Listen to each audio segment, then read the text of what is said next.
பச்சை பயிரில் சப்பாத்தி தோசைக்கு ஏற்ற ஒரு சைட் டிஷ். அது எப்படி செய்யறதுன்னு நம்ம பார்க்கலாமா? இது செய்யறதுக்கு பச்சை பயிரை ஓவர் நைட் ஊற வச்சு இப்போ தண்ணியை வடிகட்டி எடுத்து வச்சிருக்கேன். அதை குக்கரில் போட்டு நம்ம வேக வைக்க போகிறோம்.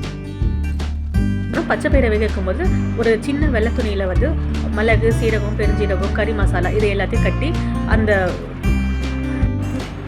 குக்கரில் போட்டு அந்த பயிரோடு சேர்த்து வேக வைக்கணும். அப்புறம் கடாயில் எண்ணெய் ஊற்றி எண்ணெய் காஞ்சதுக்கப்புறம் பிரியாணி இலை, நட்சத்திர முக்கு அது போட்டதுக்கப்புறம் அரிஞ்சு வச்சிருக்கிற வெங்காயத்தை சேர்த்து அது நல்லா சகப்பாக வதக்கணும்.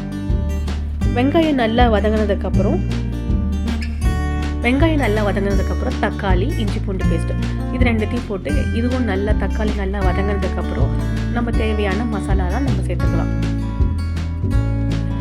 நம்ம வந்து குக்கரில் பச்சை பயிரை நம்ம வேக வச்சுருக்கோம். அந்த பச்சை பயிர் கூட துணியில் கட்டியிருக்கிற மசாலாலாம் போட்டிருக்கோம். இப்போ வந்து வேகும்போது துணியில் இருக்கிற அந்த மசாலாவோட எசன்ஸ்லாம் வந்து அந்த பச்சை பயிரில் இறங்கிடும். இப்போ வந்து தக்காளி, வெங்காயம்லாம் நல்லா வதங்கிடுச்சு. இப்போ நம்ம தேவையான அளவு மசாலாஸ்லாம் நம்ம போடலாம். மஞ்சத்தூள், மிளகாத்தூள், தனியாத்தூள், சீரகத்தூள், தேவையான அளவு உப்பு இது எல்லாம் போட்டு மசாலாவோட பச்சை வாசனை போகிற அளவுக்கு நல்லா வதக்கணும். இப்போ பார்த்தீங்கன்னா இந்த குக்கரில் இருக்கிற துணி நம்ம எடுத்துகிட்டு வெறும் அந்த பச்சை பயிரை மட்டும் நம்ம தண்ணியோட நம்ம அதில் சேர்த்துக்கலாம். இப்போ எல்லாத்தையும் மிக்ஸ் பண்ணிவிட்டு கொஞ்சம் நேரம் வேக வச்சு விட்டுட்டோம்னாக்கா அந்த வேலை முடிஞ்சுது. கடைசியாக தாளிப்பு கரண்டியில் நெய் ஊற்றி நெய் சூடானதுக்கப்புறம் சீரகம், பூண்டு இதை நல்லா வதக்கிக்கணும். அதுக்கப்புறம் லைட்டாக அரை ஸ்பூன் மிளகாத்தூள் போட்டு அது லாஸ்ட்டாக அடுப்பு ஆஃப் பண்ணதுக்கப்புறம் போடுங்க. ஏன்னா அதுலேயே சூடு இருக்கும். அந்த சூட்லேயே நம்ம போட்டு நல்லா கலரிக்கலாம்.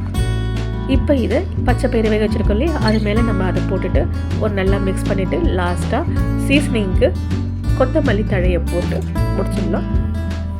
இந்த ரெசிபியை நீங்கள் ஒரு தடவை ட்ரை பண்ணி பாருங்கள். இது நல்ல ஹெல்த்தியான டிஷ்ஷு.